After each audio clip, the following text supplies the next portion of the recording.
Assalamualaikum warahmatullahi wabarakatuh. Pada hari ini kita akan praktikum tentang sistem reproduksi wanita.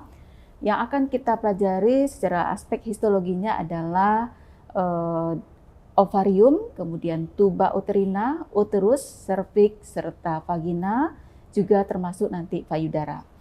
Nah, untuk memulai praktikum kita pada hari ini, mari kita awali dengan doa pembuka. Bismillahirrahmanirrahim. Asyhadu an la ilaha illallah wa asyhadu anna Muhammadar Rasulullah. Raditu billahi robba wa bil islami dina wa bi Muhammadin nabiyya wa rasulah. Rabbi zidni ilma warzuqni fahman. Baik, kita mulai dari slide pertama yang akan kita pelajari pada hari ini adalah ovarium. Untuk mempelajari ovarium ini kita mulai dari pembesaran yang lebih kecil, yaitu 40 kali. Dengan pembesaran ini kita petakan terlebih dahulu mana bagian korteks, ya, mulai dari pinggir ya, paling luarnya yaitu ada epitel germinativum, kemudian ada bagian korteks dan ada bagian medula. Kita telusuri seluruh lapisannya dari pinggir ya, yaitu bagian korteks dan bagian medulanya. Ya, kita mulai dari bagian korteks. Ini adalah ovarium pada wanita muda yang mana dia baru pertama kali mengalami menstruasi. Sehingga pada ovariumnya kita dapat menemukan di daerah korteks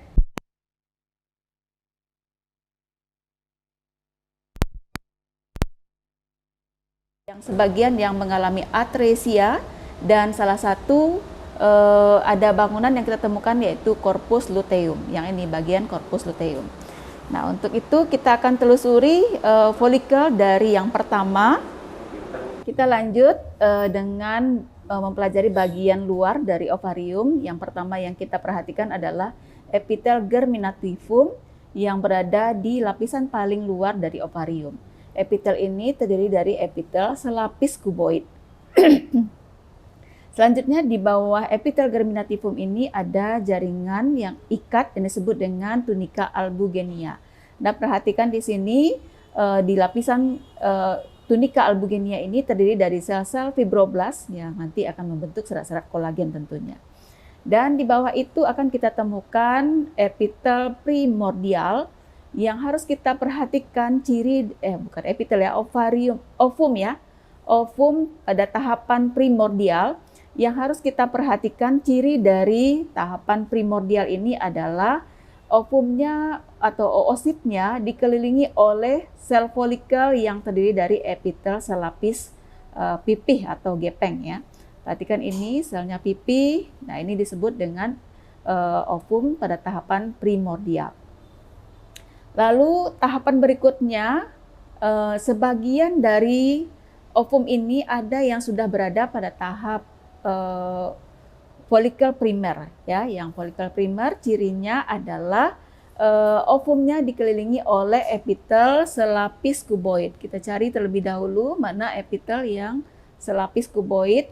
Nah, ini boleh kita bilang ini adalah folikel primer ya. Kemudian berikutnya kita akan cari di bagian korteks dari ovum ini. Epitel pada tahapan berikutnya seperti ini, dia multilaminar, cuman di sini harusnya pada multilaminar kita sudah menemukan zona pellucida, tapi di sini kita tidak melihat ovum dengan jelas. Kemungkinan di sini dia sudah ini nih, dia ada ovumnya di sini, kemudian di sini adalah cairan-cairan yang sudah dibuat oleh sel-sel folikel. Kalau tahapan seperti ini adalah folikel sekunder namanya. Nah, ini juga folikel sekunder, perhatikan ini ovum, kemudian ada zona pellucida di sampingnya, kemudian sel-sel granulosanya sudah mulai mensekresi cairan yang disebut dengan liquor folliculi, sehingga tahapan ini disebut dengan folikel sekunder ya. Dan di bawah di sini sudah mulai terbentuk TK interna yang terdiri dari sel-sel yang bentuknya fusiform ya. Kemudian tahapan berikutnya adalah tahapan folikel de Graaff. Kita kecilkan dulu, kita cari objeknya. Nah, ini adalah pada tahapan follicle the graft, di mana seluruhnya ini sudah diisi oleh cairan liquor folliculi yang disebut dengan antrum.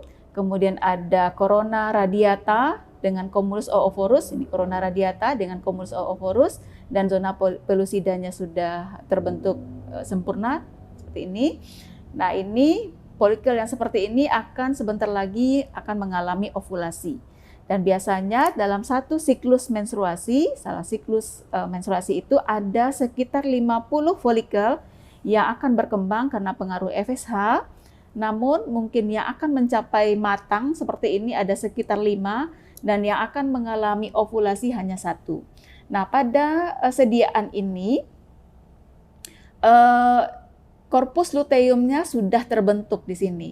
Berarti ini sudah terjadi ovulasi, ya. Dan tentu yang di sini karena sudah tercapai ovulasi, maka yang berkembang yang dipengaruhi oleh FSH seluruhnya akan mengalami atresia. Nah, apa ciri-ciri dari atresia? Kita bisa lihat ada sel-selnya sudah mengarah kepada proses kematian sel. Nah, untuk melihat itu kita perhatikan dengan pembesaran yang lebih besar. Nah, perhatikan di sini sebelahnya ya. Kalau ini nih multilaminar, ya, folikel multilaminar. Kemudian yang ini unilaminar, ya, unilaminar, folikel primer unilaminar. Kemudian yang tadi ini kemungkinan dia sudah mengalami atresia. Kita bisa lihat di sini tidak ada ovumnya, ya, di dalam satu ruangan ini sudah mengalami kematian sel, ya. Nah, kematiannya itu tidak serta-merta hilang dalam satu saat. Dia membutuhkan waktu lebih kurang 3 bulan baru dia akan menjadi stroma lagi, ya. Jadi dia tidak hilang langsung, sehingga dalam sediaan ini kita bisa temukan folikel dalam berbagai tahapan perkembangan, tapi dia sebenarnya sudah mau mengalami atresia ini. Oke, sudah dipahami ya. Jadi kalau sudah terjadi ovulasi dan satu cangkangnya sudah menjadi korpus luteum seperti ini, maka yang tadi sedang berkembang akan mengalami atresia. Lalu di sini kita bisa lihat korpus luteum, ya, ini cukup besar ukurannya, ya, korpus luteumnya. Saya tidak tahu apakah ini waktu hamil atau masih muda yang baru, ya. Nah, ukurannya cukup besar dan kita perhatikan selnya di sini berubah menjadi namanya sel luteum granulosa. Ya, pada sel granulosa selama ini yang ditempati oleh ovum, pada saat ovulasi cangkangnya itu berubah, memodifikasi bentuknya menjadi sel luteum granulosa, dan bagian TK luteum, ya, bagian luar, dia akan membentuk sel TK luteum. Perhatikan ukuran selnya berbeda, ya. Kalau luteum granulosa ukurannya besar, bisa sampai 30 mikron, sedangkan yang luteum granulosa dia ukurannya lebih kecil. Sel luteum granulosa ini dia menghasilkan hormon yang kita sebut dengan progesteron. Sedangkan sel granulosa tadi pada saat perkembangan folikel itu dia menghasilkan estrogen. Jadi beda produk, ya. Kalau ini menghasilkan progesteron, sedangkan yang granulosa sebelumnya karena pengaruh FSH dia menghasilkan estrogen. Kalau ini dipengaruhi oleh hormon yang disebut dengan luteinizing hormone atau LH. Sedangkan yang lutein granulosum, lutein TK, ya, dia menghasilkan androgen yang nanti kalau dia masuk ke dalam bagian sini dia akan dikonversi juga menjadi progesteron. Estrogen dan progesteron. Oke, mungkin cukup untuk ovarium. Kita lanjut dengan, nah, ovarium ini merupakan organ yang dinamis. Dia akan berubah bentuknya waktu kita muda, menjadi tua, maupun sudah menopause. Ini akan kita lihat ovarium dalam kondisi sudah menopause. Nah, kita perhatikan di sini pada ovarium yang sudah menopause, nah, dindingnya masih ada, epitel germinativum masih ada, kemudian pada bagian korteks kita lihat tidak ada folikel-folikel di sini, ya. Tidak ada perkembangan folikel, kemudian ada beberapa nih sudah, tapi tidak ada yang mencapai folikel the graft lagi. Kita lihat sedikit sini ya.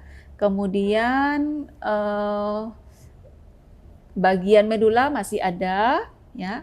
Kemudian korpus luteum kita tidak temukan lagi di sini, ya, tidak ada ditemukan korpus luteum, dan yang ada hanya korteks dengan tidak adanya folikel yang berkembang lagi. Jadi hanya stroma-stroma, kemudian ada medulanya, ya. Jadi tidak ada perkembangan folikel lagi di daerah bagian korteks dari ovarium yang sudah menopause.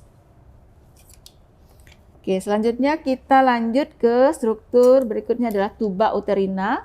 Nah, untuk tuba uterina ini kita lihat dari dalam ini satu potongan bagian tengah dari tuba uterina. Yang kita perhatikan adalah yang bagian dalam ini adalah bagian mukosa dari tuba uterina. Kemudian ada otot di sampingnya. Nah, kemudian lapisan terakhirnya adalah lapisan serosa. Biasanya isinya adalah mesotel. Nah, untuk bagian mukosa ini kita akan besarkan dengan pembesaran yang lebih. Nanti kita akan perhatikan apa jenis epitel yang ada di sini. Ya. Nah, kita perhatikan bahwa di bagian mukosa itu ada sel epitelnya yang ada di sini adalah epitel selapis kolumnar. Dengan komposisi sel yang di sini ada sel yang tidak bersilia dan ada sel-sel yang bersilia. Contohnya yang bersilia ini seperti ini ya, ini. Kemudian yang tidak bersilia, contohnya ini ya, ini tidak ada silia. Nah, sel yang tidak bersilia disebut juga dengan pack cell atau sel paku. Sel ini berperan untuk mensekresi nutrisi. Nutrisi itu dipakai oleh ovum maupun spermatozoa. Untuk spermatozoa, sekret dari sel ini dipakai untuk kapasitasi, untuk meningkatkan kemampuannya mempenetrasi dari ovum. Sedangkan untuk zigot juga ada manfaat dari sekret ini, merupakan nutrisi pada saat zigot melakukan perjalanan menuju uterus, melewati saluran ini. Sedangkan silia ini berperan untuk menggerakkan zigot maupun ovum ke arah uterus, ya. Jadi ini berperan untuk menggerakkan zigot maupun ovum ke arah uterus. Lalu kenapa zigot bisa bergerak ke arah uterus? Tidak hanya silia ini sebenarnya, tapi juga dipengaruhi oleh otot-otot tadi yang terdapat di lapisan kedua, yaitu jadi begini. Ya, ada otot sirkuler ini dan otot yang longitudinal. Peristaltik dari otot ini akan menggerakkan ovum tadi atau zigot tadi menuju ke uterus. Mungkin itu yang kita lihat struktur ya yang ada di jelek warnanya beda. Yang ini aja ya, yang ini dia. Ini yang sel bersilia, perhatikan ada silianya, kemudian ada yang tidak bersilia, nah namanya sel pack. Jadi Anda nanti dalam praktikum ini harus mampu mengidentifikasi mana sel yang bersilia dan mana yang sel yang tidak bersilia.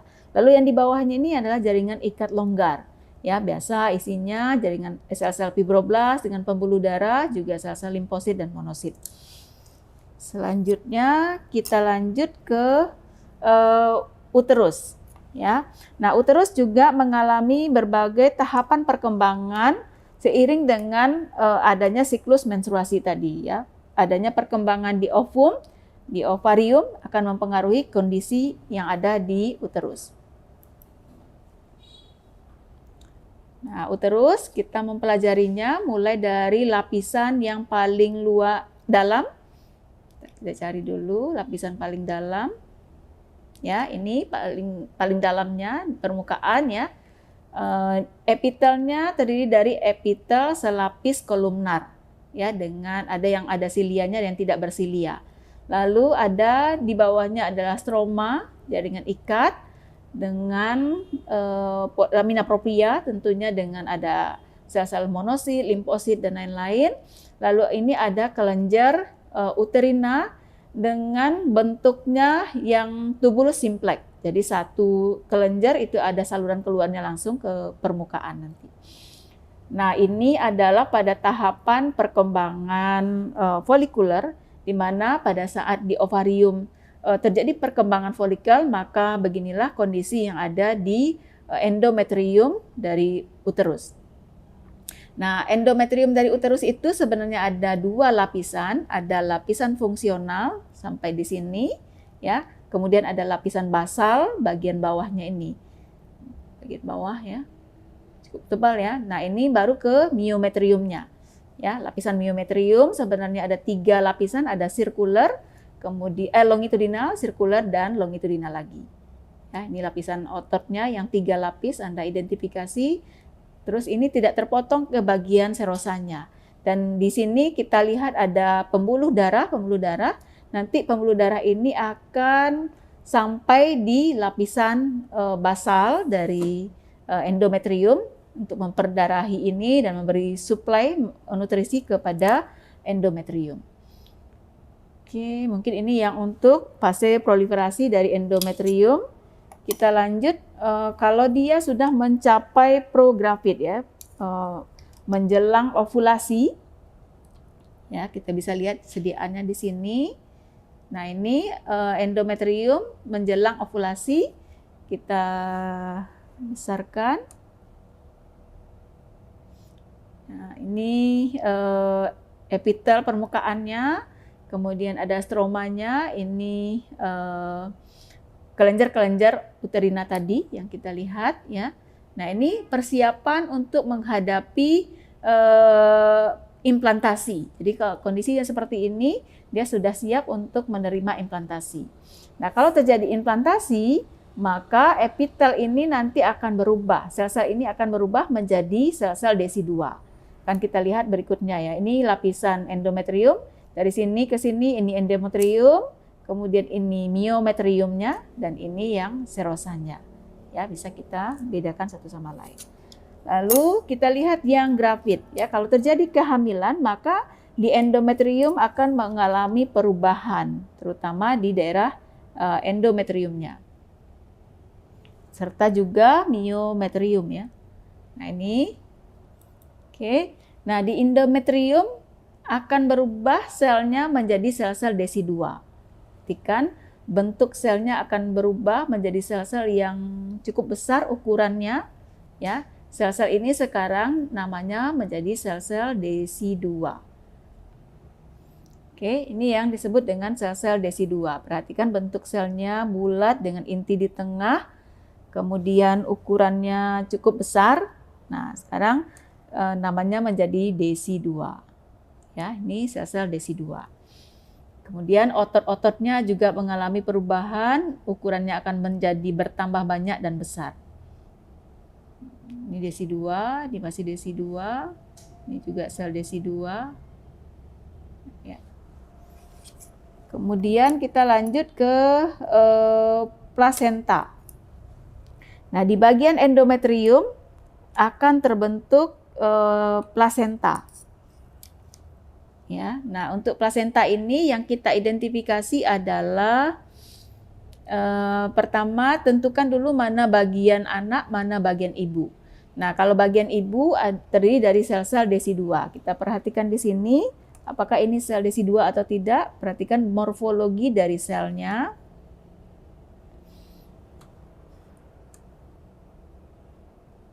Ini ternyata sel-sel yang besar-besar tadi. Berarti ini adalah bagian ibu. Ini disebut dengan sel-sel desi-2. Lalu yang ini adalah sel pili choriolis. Perhatikan di pinggirnya ini ada syncytial knot ya, yang merupakan ciri dari sel-sel syncytial pada kehamilan yang di akhir kehamilan. Jadi biasanya syncytial knot ini akan meningkat dengan seiring bertambahnya usia kehamilan. Perhatikan intinya lebih gelap dan dia tidak rata lagi ya. Kalau dia masih muda, biasanya posisi rata di pinggir itu sel-sel syncytium. sel sinsitotrofoblast, lalu yang bagian bawahnya disebut dengan sel sitotrofoblast. Nah, dalam praktikum ini harus diidentifikasi mana sinsitotrofoblast dan sitotrofoblast yang ini. Lalu ini ada pembuluh darah. Nah, pembuluh darah ini adalah pembuluh darah yang nanti akan menuju ke tali pusat. Ya, dari plasenta ini akan menuju tali pusat.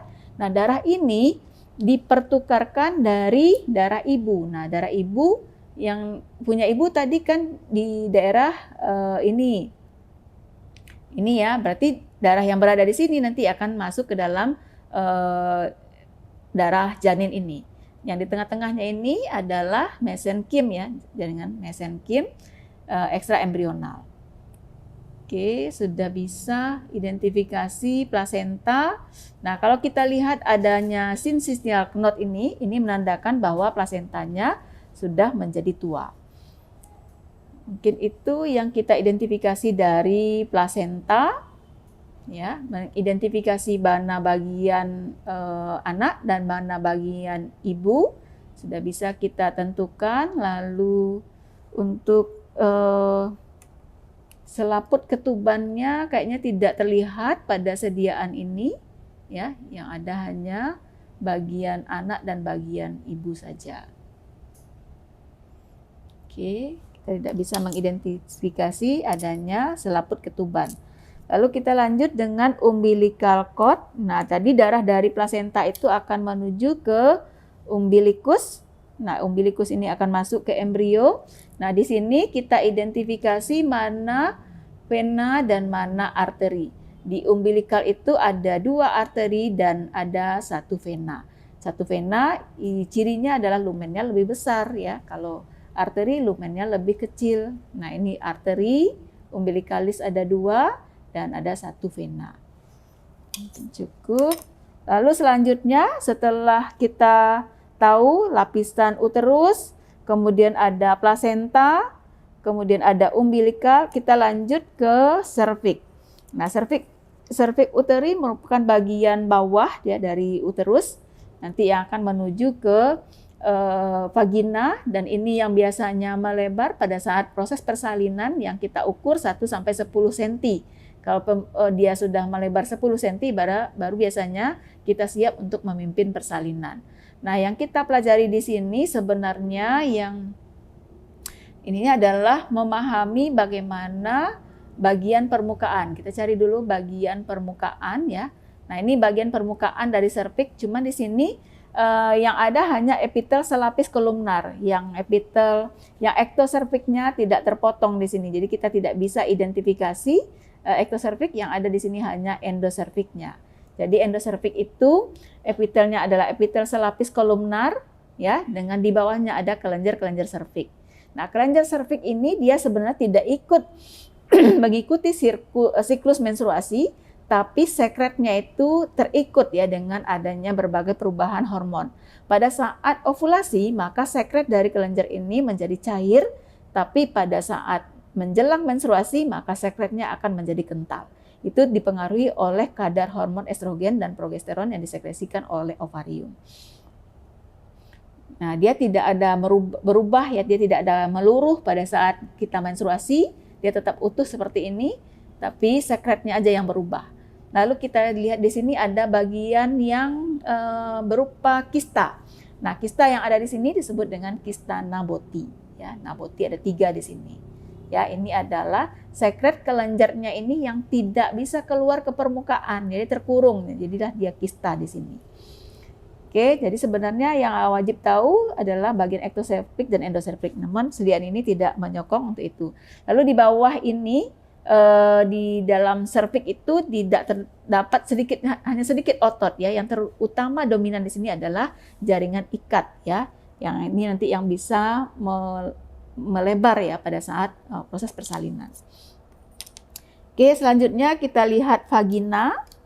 Nah, untuk vagina kita perhatikan bahwa dia ini terpotong memanjang ya. Dia memiliki ruge, ini namanya ruge.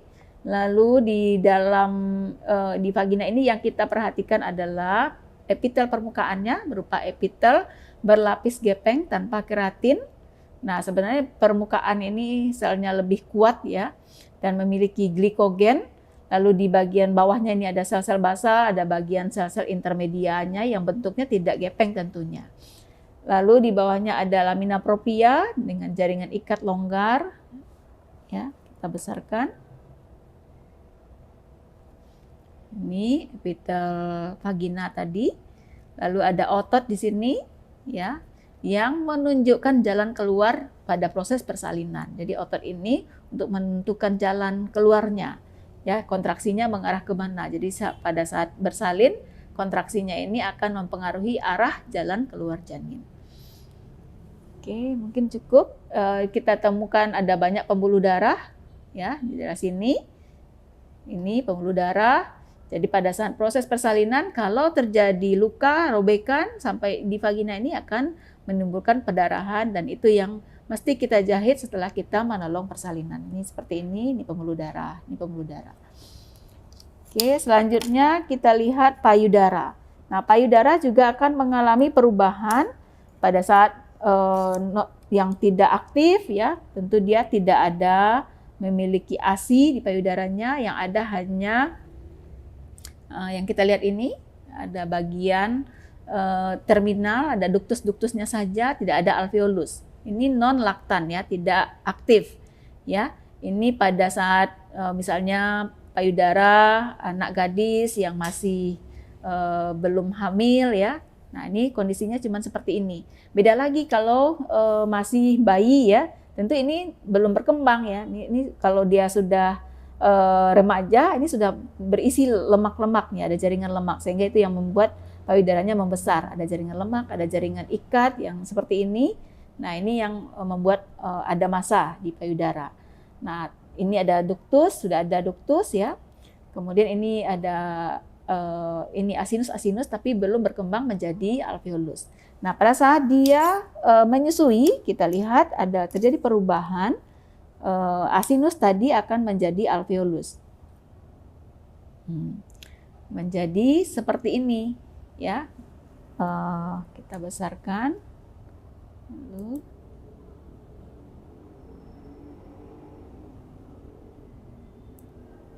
ya. Kita besarkan lagi. Nah, justru asinus tadi mengalami proliferasi atau bertambah banyak dan menjadi alveolus. Nah, alveolus ini sekarang sudah bersekret. Kita lihat, perhatikan di sini ada merah-merah, ini adalah sekretnya. Sekretnya itu adalah ASI yang akan dikeluarkan ke dalam sistem duktus yang kita lihat tadi. Jadi di dalam payudara yang laktan kita bisa amati ada sel-sel alveolus ini nukleusnya, dan ada sel mioepitel di pinggirnya ini.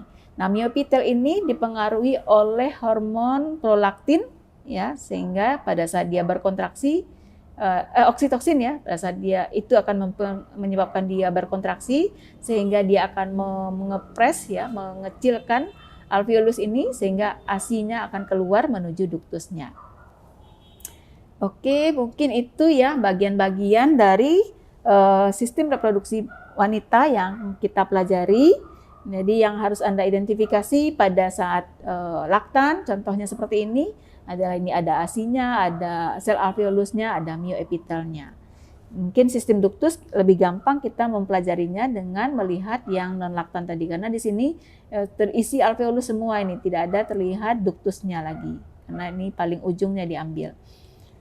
Oke, mungkin itu saja praktikum kita hari ini. Kita tutup dengan doa kafaratul majelis. Subhanakallahumma wa bihamdika asyhadu an la ilaha illa anta astaghfiruka wa atubu ilaik. Assalamualaikum warahmatullahi wabarakatuh.